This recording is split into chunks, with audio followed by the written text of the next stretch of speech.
Welcome back everybody. My name is Eltimar and we are going to be continuing our Let's Play of Sunless Skies. Where we left off last time, we had arrived at New Winchester. We did some brief looking around, but we can explore the city a little bit more. The smoggy, clanking, singing, stamping, thronging, frantic heart of the Reach, an ever-expanding port of soot-smudged glass and bright steel, spilling across a drifting, mist-wrapped archipelago. Its factories thunder, its engine sheds ring with hammers and hiss with steam. Locomotives chug into sidings for repair, or flare across the sky and away into the high wilderness. So we can learn about trading, we can visit the Promise of Days, which is a tavern type place. We can inquire about the Winchester War. All of these are good options.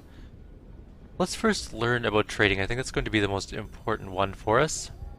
Successful skyfarers fund their expeditions by dabbling in trade. Inquire whether there are any good trading opportunities available.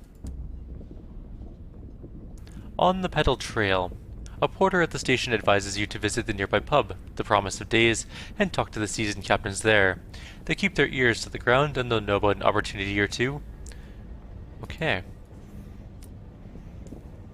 We will visit the Promise of Days.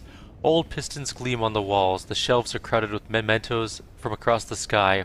The clientele raise their voices to be heard above the comforting clamor of the adjacent engine yards. I'm going to introduce myself to the seasoned captains. They are always happy to offer words of advice, sometimes many words. Four are gathered at their usual table: the masked citizen, a libertine, polymath, and pioneer of the neo-nocturnal artistic school, the bedeviled didact, a scholar haunted by his discoveries, a plucky baroness, explorer, collector, philatelist? I don't even know what that word is, and spatchcocker Meg, who hunts monsters. Of course, everything out here is jolly dangerous, says the baroness. Few risk the skies, so news of distant ports is valuable. Collect port reports from the places you visit and deliver them to Victory Hall or Company House. The more you turn in at once, the more they'll pay. Look for other opportunities on the way, advises the masked citizen, passengers who want transport, rich men in need of bloody work, etc. I'm going to ask them how to make my fortune through trade. Between them they've carried Nevertine gemstones from Eleutheria souls to the Blue Kingdom, and raw hours to London. Have they any tips? Ah, the didact says, fiddling with his innumerable talismans. An essential topic. Meg slides you a stool, and the captains shuffle around to make room. The masked citizen buys you a drink of their own invention. It's violet and foggy. The plucky baroness gives you a brisk, encouraging grin. Ask away. How do I buy and sell goods? You can sell practically anything at the big trade hubs like New Winchester, the baroness answers. If you want to buy, though, you'll need to travel to the more distant ports. Each specializes in a particular export. Meg spits chewing tobacco on the floor. No money in buying at market prices and selling at them too, though. You want to look for bargains, or prospects of people offering better money. Buy cheap, sell dear. You can sell, not buy, at any trade good at a major port. Lesser ports each sell a single good. You can see what ports export by clicking it on your map. Okay. Let's ask about prospects. Where might I find these opportunities? The masked citizen sips their drink. The biggest port in each region has a bazaar where captains do business. There you'll learn of people at other ports prepared to pay over the odds for a commodity. When you accept the commission for a prospect, it's yours. No other captain will pursue it. It's all fantastically civilized. Their smile is droll. You'll have to source the goods yourself, of course, says the bedeviled didact. Find a port that exports them. The client will want a certain amount. You can supply some or all of it, but if you provide all they need, they may furnish you with an additional reward. Alright, we have to go to the bazaar and look up prospects. Do they know of any good prospects available? In point of fact, I do, says the masked citizen, tapping an elegant finger on their elegant glass. The host at Magdalene's needs an urgent delivery of seeds. Paying a pretty penny too. If I were you, I'd get to the bazaar straight away, put my mark against it. Meg grunts. Broker in Port Avon is selling cheap seeds. Chirpy chap, God knows why. His face looks as been pushed through a mangle. Oh, poor guy. An opportunity. Port Avon lies to the east of New Winchester, and Magdalene's lies to the west of New Winchester. Alright, so we have to buy Seeds from the port in Port Avon, and sell them at Magdalene's. I might also need to pause for a sec, my dog is going ballistic. Okie dokie. Let us continue along our way. Oh, let's ask how to expand the prospects and bargains available. Meg laughs, a noise like a sneeze crossed with a ricochet. It ain't who you is, it's who you know, innit? Nepotism. She taps her broken nose. Quite. The masked citizen remarks, the wider your circles, the more advantageous the opportunities that will present themselves. A wise captain makes the most of them. So as we increase in level, our affiliations increase. Academia, Bohemia, Establishment, and Villainy will unlock new, more rewarding bargains and prospects. Okay. Fair enough. Let's bid them adieu, and we'll go onwards. We can still explore the city more, though. We can inquire about the Winchester War. The slow-burning war for the Reach forms the backdrop to daily life in New Winchester. Citizens wishing to keep up with developments in the war turn to the New Gazette. It is famously the only newspaper worth reading in New Winchester, as well as the only paper that hasn't bankrupted itself. Its quality speaks for itself. Let's read about the current political situation in the New Gazette, a careful analysis of the balance of power in the Reach. The Assembly runs New Winchester from Victory Hall and seeks to strengthen its hand in the Reach. London's proxy, the Windward Company, however, maintain a considerable presence in the Reach. Although New Winchester is still neutral ground, tensions are mounting within and without the port. Anyone talking about me? Your name does not appear in any of the Takati-focused reporting on the war. Apparently you're not considered worthy of comment. There's no mention of you amongst the stories about the Stovepipe's recent fortunes. You are not of interest to them, so we are not important at all at the moment, which is fine. Alright, so we can head to the bazaar, actually. Pick up some prospects. So,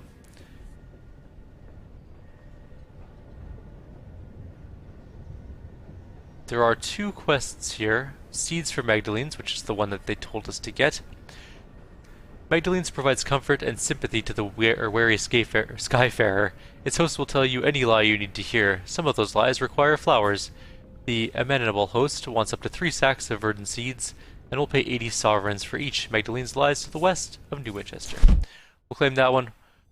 I'm tempted to claim the hours, but I think you can only claim a certain amount of prospects at a time. And we don't have any hours yet, nor do we know where to get them, so we will leave that one alone for now.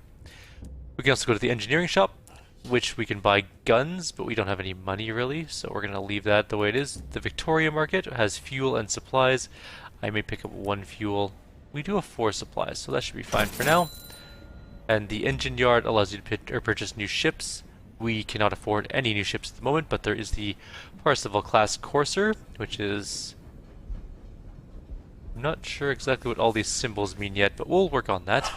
Costs more fuel, of course. Okay. My dog is being very irritating today, my apologies. Parseval class courser, the Pellinor class trader. It's a very large looking ship. Looks like it holds extra supplies and stuff. There is the Bedivere class escort, which looks like more of a combat vessel. Interesting. And then there's the Moloch class liner. It is beautiful looking. Huh. It's got the most health, it looks like. Most storage. Holds the most people. Uses not the most fuel, which is odd. I expected sort of it to use the most, but regardless, it is also the most expensive by a massive amount. Alright, we're ready to leave port, I think. I think we're finally prepared. So we need to go east. I wonder if there's a... Right, there's tab. So we needed to go to the east first and then west. East is where New Avon is, apparently. And we may run into some enemies on our way as well.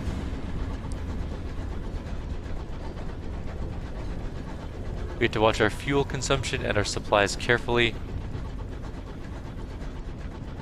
They do run out. Once we pick up the supplies we need from Port Avon, we can turn around And we will head to Magdalene's. Get our first trade underway.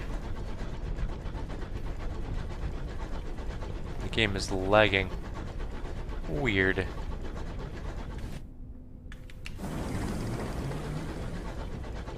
We're just gonna skirt around here and go that way. Also, if you turn your flashlight on places, sometimes they get discovered. It gives you some experience. There we go, Trappisto's Hurry, 57 experience gained. I'm not sure where our experience levels are.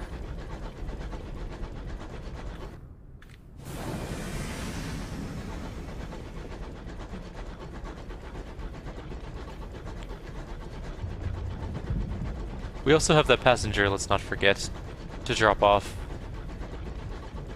Where did she want to go again? Port Prosper lies to the northwest. Okay, so we will hit Port Avon, then we'll flip around, go to Magdalene's, and then we'll go to Port Prosper. That'll be a good little loop for our first journey into the unknown. I heard guns loading. That's never a good sound.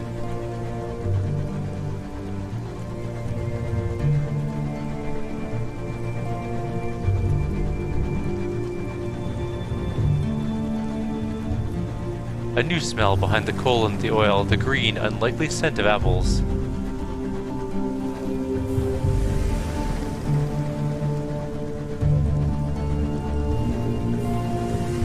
The village green, it does have a harbor too, let's take a look.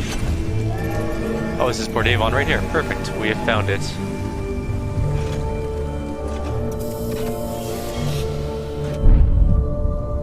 Behold, a ruin of giants, gargantuan blocks jigsaw together, furred with moss and whispering with orchards. A bucolic village nestles amongst them. Smoke coils daintily from the chimneys. A leisurely game of cricket unfolds on the village green. A ramshackle dock juts into the sky beside a farmyard scattered with rusty locomotive parts, plating, piping, a chugging motor with its innards exposed. We're disembarking. An oily-faced, black-haired girl waves your locomotive into position. Welcome to Port Avon, she calls as you disembark. A rich nod of scents greets you, leaves and wood smoke, enriched by an infrequent but pungent intrusion of goat. Port Avon welcomes new visitors, but your novelty will wear off the more time you spend there. When you visit in the future, you may need to bring something to keep them friendly. Our welcome is now 3 with Port Avon. Port Avon spills prettily across sections of colossal drifting ruins. Its orchards bask in the evening gold light of a distant nebula. Exploring Port Avon will wear down your welcome. Here you can restore it, allowing you to stay longer. Okay, so let's write a port report. The locals are willing to update you on the news, but there's not much to share. Were it not for the talk of smugglers and sky beasts, you could easily confuse this place for a village on the world you left behind. It's quite peaceful here, apart from some fuss over a newspaper delivery. The villagers frown and change the subject when you ask about it.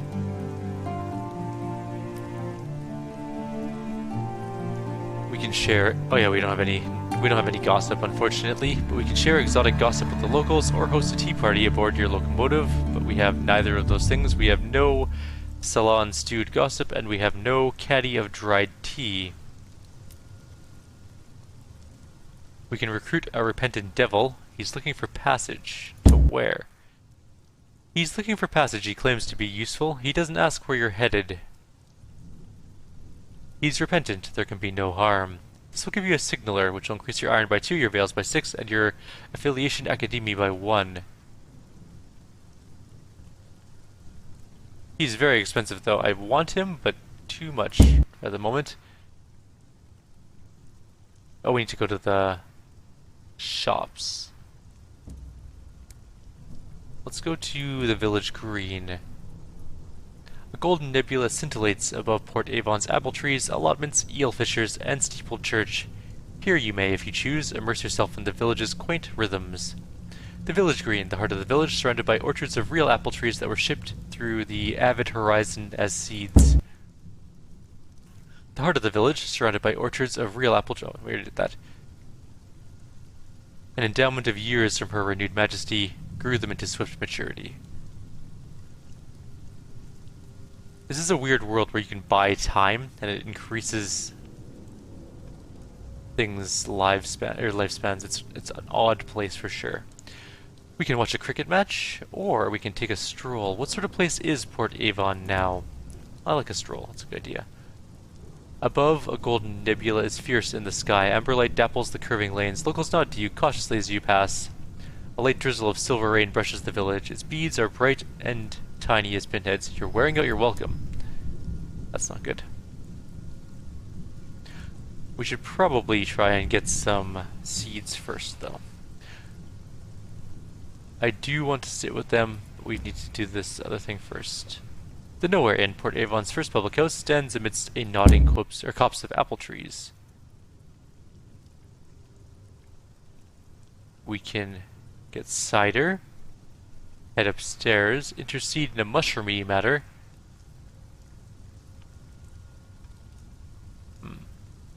Or we can read a work of speculative fiction. Let's go to the shops first. Let's grab the thing we need. The bargain available is for verdant seeds. They are 25 each, so it's going to cost us 75 in total. We have purchased that. There's also fuel, supplies, and a jumble of undistinguished souls. We're not taking those with us. There's the Cyclopsian ruins. Let's go back to the inn. There was something there I wanted to try.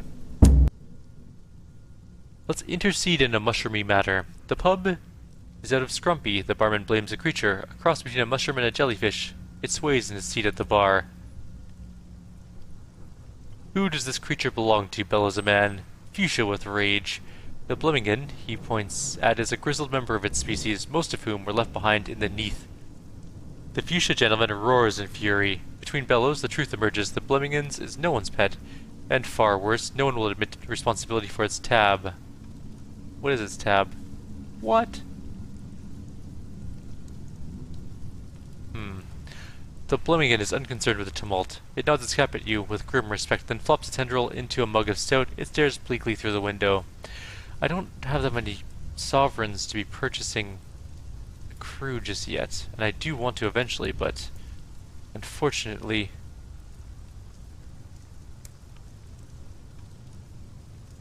we just don't have the money for that quite yet. We could start drinking. Let's read a book. We'll read a work of speculative fiction. The fabulous work has been accepted in a number of publications, including Murgatroyd's Miscellany, Hearth and Heaven, and The Seasonal. He is prodigious. Which story catches your eye? Eyes in Heaven, Bones in the Well, Devil's Confession, The Vacant Throne, The Corpse at the Window, or The Parson's Cookpot? Actually, The Vacant Throne, that sounds cool. We have a sky story. Another silent century upon the throne, a king's corpse withered and sagged, mold devouring the Incardine ruined robes. Then a sound, the doors opened, a woman entered, a young, scared, sword in her hand woman. Behind her were more men, more swords. About time, thought the throne. Interesting. Can we read more? Can we get more sky stories? Devil's Confession. Oh, we can. His companion's hooves thumped on the crimson carpet. The corridor was long and lined with doors, each with a brass knob. He opened one. The room behind was filled from floor to ceiling with bottled souls. He tried another, the same. We never found a use for them, the devil admitted. We're no longer welcome in Port Avon. It's time to leave, apparently.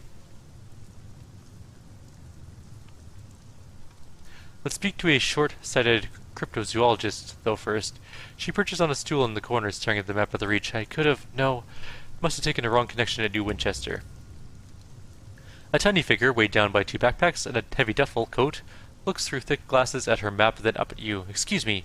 I need passage. I don't suppose you could help me. I'm on the trail of unusual beasts. I can pay you for your time. Where's she going? Lustrum, beams the short-sighted cryptozoologist. She leans in conspiratorially, then realizing that she's whispering to one of the inn's wooden beams, leans over to where you actually are. I hear there's a curator who lives there, with the people. Mr. Pennies. I've always wanted to meet a curator, just safely. Sure. Escorting the short-sighted cryptozoologist. You've agreed to escort the short-sighted cryptozoologist. She almost boarded someone else's locomotive. A kindly stoker guided her the right way and onto yours. I guess we're unwelcome now. You leave the stuffy silent pub and return to the dock. And we are now forced to leave, although we can go to the ruins, I think. Not one of the looming stones is quite square, yet they all slot together immaculately. Oh. Okay, we have worn out our welcome entirely. It's time to leave, I guess. Let us undock, and we're headed to the west now. What's the best way to go about doing that? We'll go to an unexplored area this way. We'll try and loop up and around. We do have to watch our fuel, though. Our fuel is going by pretty slowly. It's our supplies that are more worrying at the moment, which sucks because our supplies are more expensive. We also have 8 crew, which is probably why we're eating so many supplies. We haven't lost any yet, so that is a plus.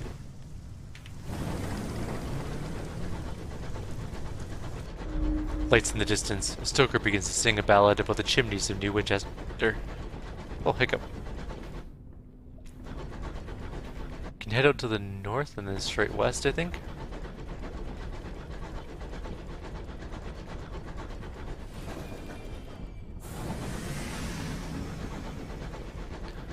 This place is so grim looking, and you can see like the lovely environment below. It stretches for an eternity below our ship. The fastidious inspector approaches you in the galley. Captain, good day. I notice your ship's clock has stopped. Perhaps you permit me to repair it. She has a little case of tools and a hopeful expression. Sure. She gives a grateful flicker of a smile and sets to work. Soon she has the back off the clock and has spread tiny cogs across the galley table. Obscure horological tools gleam brassily among them. Everything has a place. I appreciate the opportunity to keep myself busy. Staring too long at the stars is harmful to the temperament. The fastidious inspector has a round face, brown eyes, and short, dark hair. She gives the impression of being perpetually busy. Let us compliment her skills. Her hands are deft and sure. She polishes, she cleans, she reassembles. Thank you, she says. A small, embarrassed silence. It's possible the inspector is pleased. It's rather hard to tell. Let's inquire. Actually, let's discuss the Reach. The wide, wild frontier, a sunless domain, but impossibly verdant, with gargantuan vines, cathedral-sized bronzeworks, and livid fungal archipelagos. It has an uncouth splendor, but I miss Albion, and the steady light of the clockwork sun. These sunless reaches are so misty and quiet. She pauses, but critical. The territories here are rich with raw hours, and enough vegetation grows on them to feed the whole of London, even if some of it is a dubious shape. Let's discuss suns. What happened to the Reach's sun? And London has a man-made sun. How did Her Majesty defeat the old one? We warred and we won. It's not my area of expertise, I'm afraid. The suns made the law, they say. Now Her Majesty makes it. As for the Reach's sun, she looks at the window at the lightless stirring mists. I don't know. Do suns grow old? Do they die of natural causes? I think that would probably be better than the alternative, wouldn't it? Ask for news of London. The seat of the Empire lies in far-off Albion, where a man-made sun burns in the sky. Another sun blazed there once, before Her renewed Majesty conquered it. London sits in her coat of smog. Courtiers squabble at the foot of the throne of hours, hoping to receive endowments of years. Meanwhile, hard-working civil servants labor to ensure that everything runs as it should. Was there a touch of arcness there? All is normal. I miss her, though. There's no city like London in all the skies, and Albion is very different from the Reach.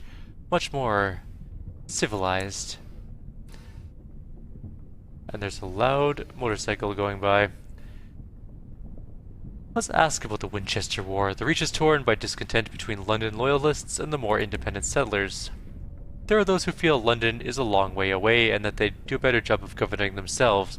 The frontier attracts independent spirits. We call them Tackadies for the hobnail boots they are so practical out here. London, unsurprisingly, disagrees. The Windward Company earnestly represents Her Majesty's interests in the region, sometimes very earnestly indeed. The Tackadies call London's loyalists stovepipes. For our hats, I suppose. She avoids looking at you. And you, Captain? Where do your sympathies lie?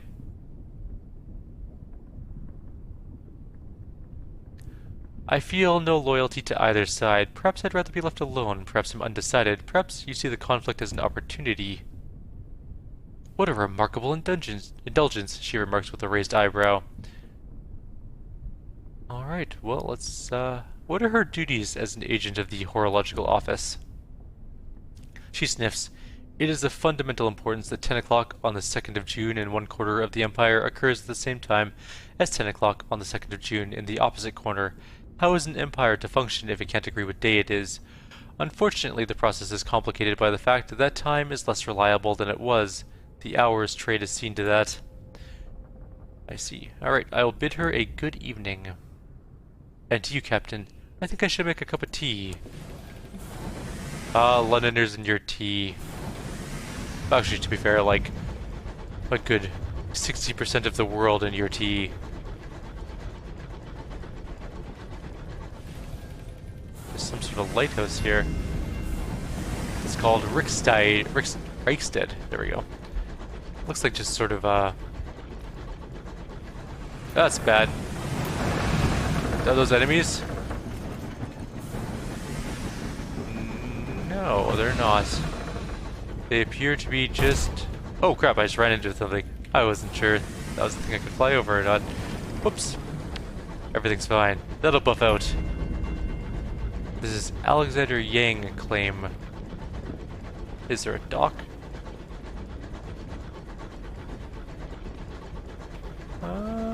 Maybe? We could just send out our Z-Bet. It looks fairly large. There should be a dock somewhere.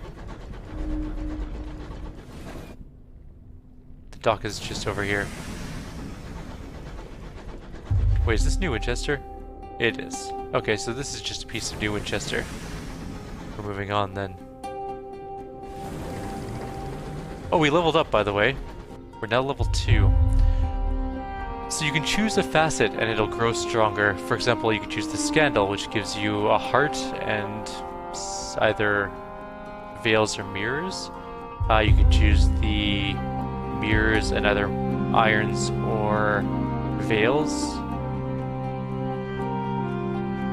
Or you can choose veils and get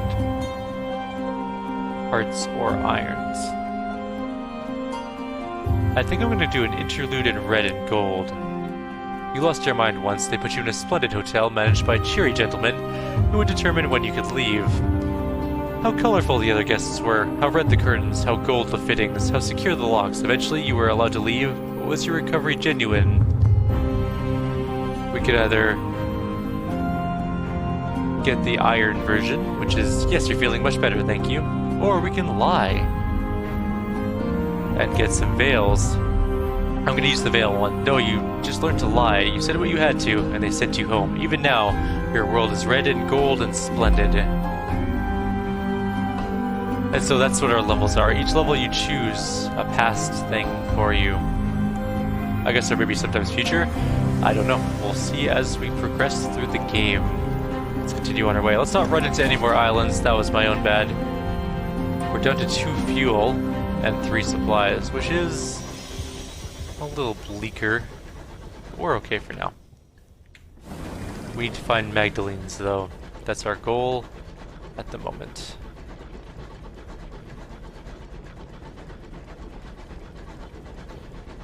This place is so much more full than when I last played. They did a wonderful job of putting in backgrounds and music. When I first played, there was a little bit of music, but there wasn't nearly as many backgrounds. The background was kind of a lot of space and less interesting things. I'm going to send out my scout, which does cost a bunch of food, unfortunately. Our scout found something. Something dead ahead. What is that? We can dock here. Another scarred casualty of the interminable Winchester War. This is a homestead. Settlers who live so far beyond the edge of civilization relish the hardships of solitude. They will fiercely defend their small territories, but occasionally welcome company and trade. You sit down beside a humble homestead whose owners, despite their ragged sleeves, insist on inviting you in. We can eat our fill. Hospitality is important on the frontier. The settlers invite you to join them for a meal. We are briefly without terror. Your host says grace over the simple meal before you begin. The bread is mealy, but spiced with what tastes like cloves. The broth is filling, the fire is warm, you indulge yourself and remove your boots. And now we can move onwards. There's something to the south of us as well. It is a question mark. Still no Magdalens, though.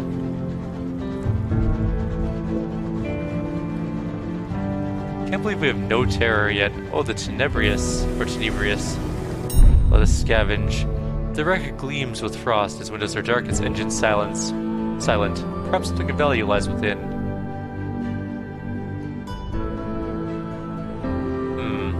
We have a very low chance, but we'll give it a shot anyways. We have failed, unfortunately. We lost a crew. Your crew attached cables to the wreck to hold it steady as they pry apart the doors. A sudden gust of wind rocks both vessels, and the young man straining on the pry bar slips. He cries out, his hand mangled at a torn edge of metal. He's likely to lose his fingers. The treasure he received from the hold will be little comfort to him. A faintly luminescent cache, a light burns from within. A silver idol rests inside the cage. 4 wings extend from its hunched shoulders. Made from moonstone, your navigator says in a hushed voice, to amplify the light of the stars. We now have one vision of heavens. Oh, we also have an enemy, like right here. And we're turning hard. That is a marauder.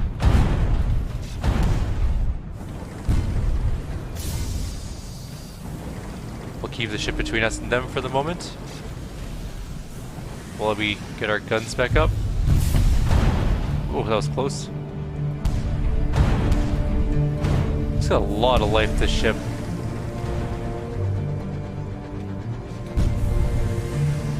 There we go, he's dead. And what do we get? Oops, I didn't mean to use my Z-Bat. That was the wrong button. You approach the buckled wreckage, poised to plunder the plunderers. Behind you, someone is humming a song of victory. What did we get? The crew of the Marauder lie dead in the corridor, killed not by your guns, but by knives and small arms fire. The only survivor is the captain, locked in the brig with a bottle of brandy. Chalk eyes stare back from every wall. When he ran out of chalk, he began scraping them with his fingernails. Little remains of them but bloodied stumps. Seen this before, Captain, says a crew member, grasping your arm. Sky madness. Magdalenes can treat it, if you can be bothered to take the poor sod. We'll bring the fellow on board. The high wilderness is cruel. This could easily be you one day. We'll take him to Magdalenes. We also now have a tale of terror. The crew wrap the sky-mad captain in blankets and secure them tightly with belts. It takes 4 to transport him safely to your locomotive. He may not be happily restrained, but it should keep him from harm until you can get to Magdalenes. It lies to the west of New Winchester. The captain's secured. You have but a moment to see whether there's anything of worth on his locomotive before abandoning it to the wilderness. Let's loot the hold. A faintly luminescent cage. We now have 2 uncanny specimens. The things being transported in this cage did not survive the journey, though they still glow faintly. Cool. We're off. We need to find Magdalenes. Your bat is pleased to announce it found absolutely nothing, because our bat is a jerk. I wish I could say that I was being dishonest, but the Z-Bats, or whatever the version of them are in this game, are always jerks.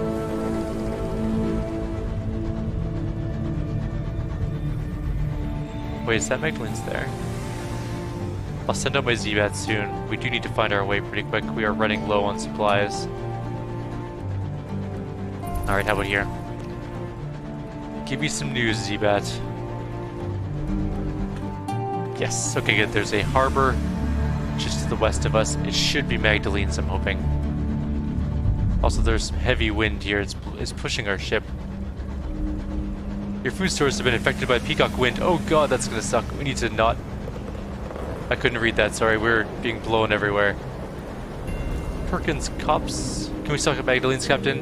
A stoker pleads. We've been too long in the sky. The impertinence... The dock should be right around... There it is. Alright. We need to get in. A new port, Captain. Your crew crowd to the windows. And this is where we're going to end our video for the day. We're at half an hour, so we'll turn in some quests. And then we'll go on from there. Like always, if you have any suggestions or comments, please leave them below. Otherwise, I'll see you all next time. Take care.